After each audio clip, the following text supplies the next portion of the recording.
শুভেচ্ছা জানাচ্ছি। আমি রাব্বিল হাসান রূপম। এর আগের ভিডিও টিউটোরিয়ালে আপনারা দেখেছিলেন যে আমরা কিভাবে ইউআরএল এর যে কোয়েরি প্যারামিটার আছে সেই কোয়েরি প্যারামিটার নিয়ে কাজ করব। এই ভিডিও টিউটোরিয়ালে আপনাদেরকে আমি দেখাবো যে কিভাবে আমরা গেট রিকোয়েস্টের হেডার নিয়ে কাজ করব।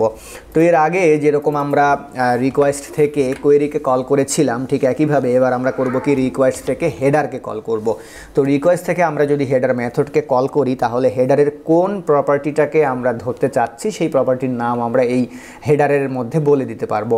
তো এখানে হেডারে আমি একটা প্রপার্টির নাম বলে দিলাম হচ্ছে ফার্স্ট নেম। তাহলে ফার্স্ট নেম হেডার প্রপার্টি দিয়ে যদি কোনো রিকোয়েস্ট আমি পাঠাই তাহলে ফার্স্ট নেম প্রপার্টির আন্ডারে যে ভ্যালুটা থাকবে সেই ভ্যালুটা কিন্তু এখানে অ্যাসাইন হয়ে যাবে বা সেই ভ্যালুটা এখানে চলে আসবে আমাদের। ওকে, তো এখানে আমি সেই ভ্যালুটাকে একটা ভেরিয়েবলের ভিতরে রেখে দিচ্ছি। এই ভেরিয়েবলের নামও আমি দিয়ে দিলাম হচ্ছে ফার্স্ট নেম। ওকে, তো একইভাবে এবার আমি এখানে আরও একটা হেডার প্রপার্টি দিয়ে দিচ্ছি। এই হেডার প্রপার্টির নাম দিয়ে দিলাম হচ্ছে আমি লাস্ট নেম। তার মানে এখানে রিকোয়েস্ট দেওয়ার সময় আমরা যদি লাস্ট নেম হেডার প্রপার্টি দিয়ে যদি কোনো রিকোয়েস্ট পাঠাই তাহলে সেই ভ্যালুটা আমরা এখানে পেয়ে যাব।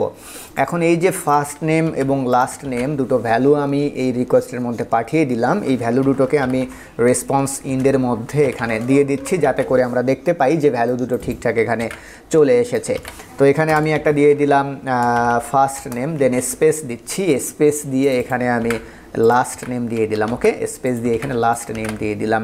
তো চলুন এবার এটাকে টার্মিনাল থেকে রান করা যাক। আমি টার্মিনাল থেকে এটাকে রান করছি নোড index.js। ওকে, সার্ভার রান সাকসেস। এটাকে টেস্ট করার জন্য চলে যাচ্ছি আমি পোস্টম্যানে। তো পোস্টম্যানে এসে আমরা যে রিকোয়েস্টটা পাঠাবো, রিকোয়েস্ট কোথায় পাঠাবো? আমরা রিকোয়েস্ট পাঠাবো হচ্ছে আমরা লোকাল হোস্ট 8000 পোর্টে /a, মানে হচ্ছে সরাসরি রুটে। দেন আমাদের যে রিকোয়েস্টের মেথড সেই রিকোয়েস্টের মেথড হবে হচ্ছে আমাদের গেট।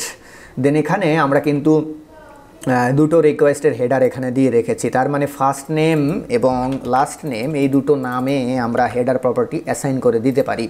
তো এখানে রিকোয়েস্টের যে হেডার আছে এই হেডারের মধ্যে আমি এখানে ফার্স্ট নেম নামে একটা প্রপার্টি দিয়ে দিলাম এবং এই প্রপার্টির একটা ভ্যালু দিয়ে দিলাম আমি সাপোজ রাব্বিল।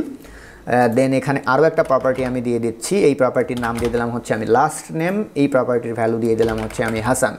তাহলে হবে কি, এখানে এই যে ফার্স্ট নেম প্রপার্টির আন্ডারে আমি যে ভ্যালুটা দিয়েছি আবার লাস্ট নেম প্রপার্টির আন্ডারে যে ভ্যালুটা দিয়ে দিয়েছি, এই দুটো ভ্যালু এখান থেকে কোথায় চলে যাবে? আমার যে রিকোয়েস্টের যে গেট মেথড আছে সেই গেট মেথডের মধ্যে চলে যাবে এবং সেই গেট মেথডের হেডারের মধ্য থেকে আমরা আবার করেছি কি, এখান থেকে যে দুটো ভ্যালু আমরা পাঠালাম ফার্স্ট নেম লাস্ট নেম প্রপার্টির আন্ডারে যে দুটো ভ্যালু আমরা পাঠালাম সেই দুটো ভ্যালুকে আবার আমরা এখানে ক্যাচ করেছি। ওকে, ধরেছি এবং সেই দুটো ভ্যালুকে আবার আমরা রেসপন্স ইন্ডের মধ্যে এখানে দেখিয়ে দিয়েছি। তো আসুন এবার রিকোয়েস্টটাকে সেন্ড করা যাক। তো আমি এখান থেকে রিকোয়েস্ট সেন্ড করলাম। তাহলে রিকোয়েস্ট সেন্ড করার পরে এখানে খেয়াল করে দেখুন আমার রেসপন্সে কি আসলো, রাব্বিল হাসান চলে আসলো। তার মানে এই ফার্স্ট নেমের আন্ডারে রাব্বিল, লাস্ট নেমের আন্ডারে হাসান এখান থেকে চলে গেল কোথায়? এই যে এইখানে চলে গেল এবং এখান থেকে আমরা রেসপন্স ইন্ডের মধ্যে সেটাকে আবার দেখিয়ে দিয়েছি। তো আশা করি এই বিষয়টা আপনারা অবশ্যই বুঝতে পেরেছেন যে গেট রিকোয়েস্টের মধ্যে কিভাবে হেডার প্রপার্টি নিয়ে কাজ করতে হয়। ধন্যবাদ সবাইকে। তো এখানে আরেকটা বিষয় না বললেই নয়, সেটা হচ্ছে এখানে বাই ডিফল্ট কিন্তু বেশ কিছু হেডার প্রপার্টি থাকেই। হ্যাঁ, বাই ডিফল্ট বেশ কিছু হেডার প্রপার্টি থাকে। যেরকম খেয়াল করে দেখুন এখানে বাই ডিফল্ট কন্টেন্ট টাইপ আছে, কন্টেন্ট লেন্থ আছে, হোস্ট আছে, ইউজার এজেন্ট আছে, তারপরে হচ্ছে অ্যাকসেপ্ট এনকোডিং আছে, হ্যাঁ, কানেকশন আছে। তো প্রত্যেকটা রিকোয়েস্টের হেডারে কিন্তু বাই ডিফল্ট এরকম বেশ কিছু প্রপার্টি থাকেই।